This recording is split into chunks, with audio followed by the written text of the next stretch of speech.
Est-ce que ce n'est pas risqué d'investir en bourse? La bourse est risquée comme toutes les activités humaines. Donc je ne vais pas venir vous dire ici qu'il n'y a pas de risque. Mais comme toutes les activités humaines, il existe des mécanismes de gestion de risque. Le premier élément, il existe des produits à capitaux garantis en bourse, qu'on appelle les obligations. Donc vous pouvez, si vous n'aimez pas le risque, c'est-à-dire l'idée de perdre de l'argent, vous constituez comme quelqu'un qui soutient l'État de Côte d'Ivoire ou l'État du Sénégal en achetant des obligations chaque mois. Comme je l'ai dit, vous êtes rémunéré 6 à 7% en fonction des opérations. Donc, première mesure de gestion du risque, choisir des produits garantis. Deuxième chose quand on parle du risque, les gens imaginent souvent les entreprises comme aux États-Unis, du type start-up qui arrivent, qui lèvent des fonds, et comme toutes les start-up qui peuvent ne pas réussir. Ce n'est pas ce type d'entreprise qu'on a à la BFM. On a de grandes entreprises qui sont assises sur des monopoles ou des quasi-monopoles.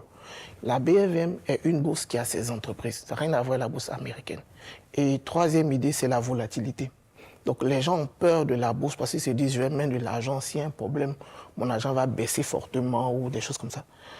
À la BFM, il y a une balise mécanique qui a été mise en place depuis la création du marché, qui fait que même avec une société d'EVA dont je tairai le nom, qui a eu de très mauvais résultats cette année, presque moins 80%, l'action n'a baissé que de moins 7,5%.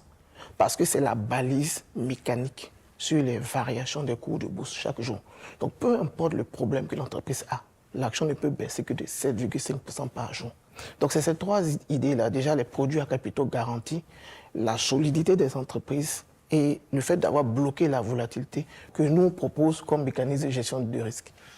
Alors, quand on sait que l'apprentissage par erreur coûte beaucoup plus cher, surtout en termes de finances personnelles, vous, quels conseils vous pouvez donner à ceux qui nous regardent concernant donc l'accès à l'éducation financière? C'est justement de procéder par l'éducation. C'est-à-dire c'est l'éducation qui permet d'avoir les capacités d'exercer dans un domaine en mitigeant le risque. Ça, c'est un. De deux, il existe quand même des risques, comme je l'ai dit.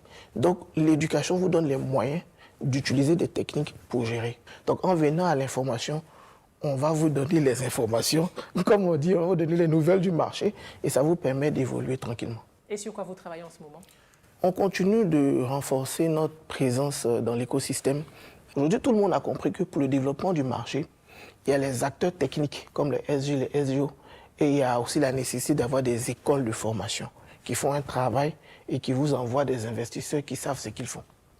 Brice Croao, merci d'avoir répondu aux questions d'RTI Money. Merci pour l'invitation.